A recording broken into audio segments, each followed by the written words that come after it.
E aí, pessoal, tudo bem? Seguinte, vou falar de forma bem objetiva hoje aqui sobre a reforma tributária do consumo e a venda de bens do ativo imobilizado ou do ativo não circulante, né?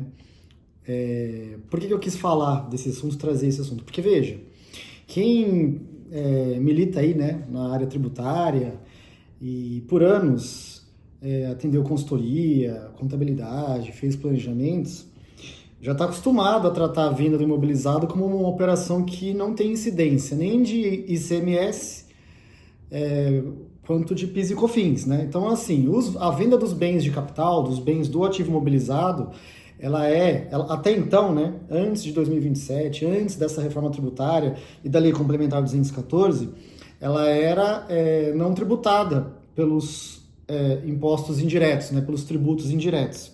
Então, o que acontecia? Uma empresa comprava um bem de capital, um bem do seu ativo imobilizado, ela apropriava créditos e essa apropriação nem sempre era imediata, então assim, para fins de ICMS, o crédito era de 1,48 avos, né, sobre o valor de aquisição, e o PIS e COFINS, historicamente, o crédito era apropriado na depreciação depois de 2008, com a Lei 11.774, né, para bens adquiridos pós 2012, surgiu aí uma opção de crédito imediato sobre o valor integral. Mas também, assim, eu mesmo sei de empresas que por anos fizeram aí, mesmo depois dessa lei, o controle do crédito de PIS e COFINS sobre bens do ativo imobilizado pela depreciação.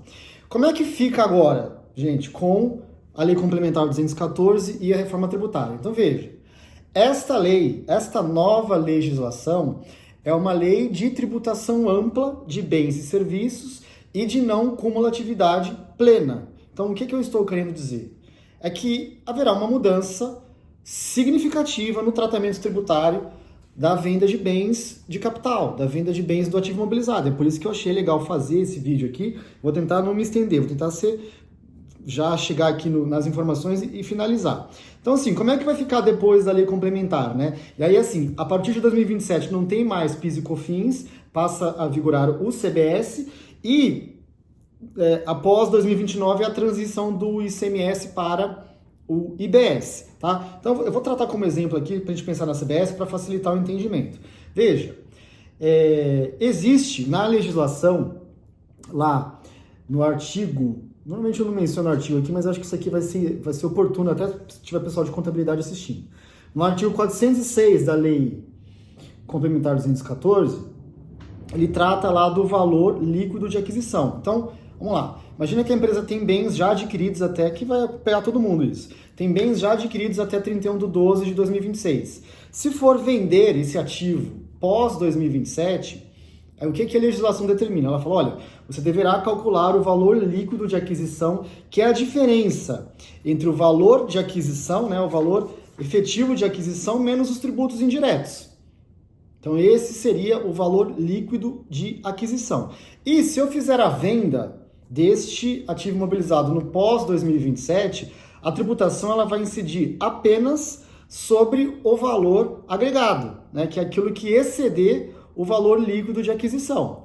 Então, eu vou dar um exemplo aqui. Imagina que você chegou lá, recompôs e entendeu que o seu valor líquido de um determinado ativo é de 100. O valor líquido de aquisição é de 100. Aí você foi e vendeu por 150. Então você vai pagar lá IBS, CBS, vamos considerar a alíquota de 28%. Você vendeu por 150 mil, você vai pagar 28% de 50, que é o valor agregado, vai dar 14 mil. Né? Então veja, neste contexto de tributação ampla de bens e serviços e não cumulatividade plena, qual é o meu entendimento com relação a esse exemplo que eu estou dando aqui na tributação pós-reforma tributária?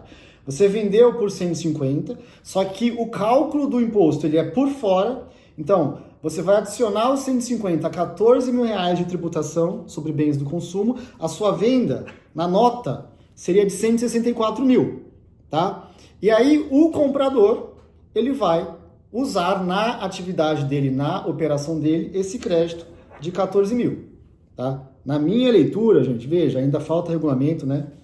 Mas na minha leitura, e a gente vai trabalhando com o que tem aqui, seria esse o formato tributário. Então, resumindo, passa a ser tributado a venda do bem, do ativo imobilizado.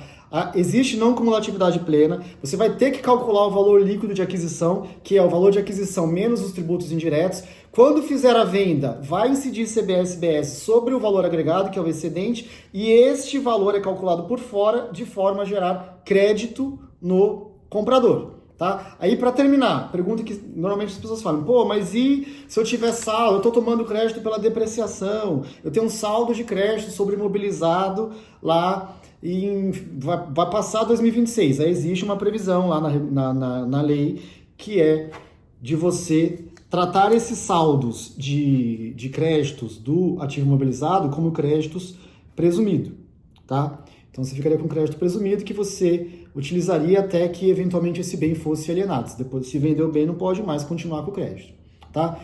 Olha só, gente, consegui ser rápido hoje, em menos de 6 minutos. Sou Alexandre, advogado aqui em São Paulo. Fico à disposição, sempre deixo o meu WhatsApp aqui no início da descrição do vídeo. Se você quiser falar sobre reforma tributária, fazer uma consulta, precisar da minha assessoria, terei o maior prazer em atendê-lo, tá?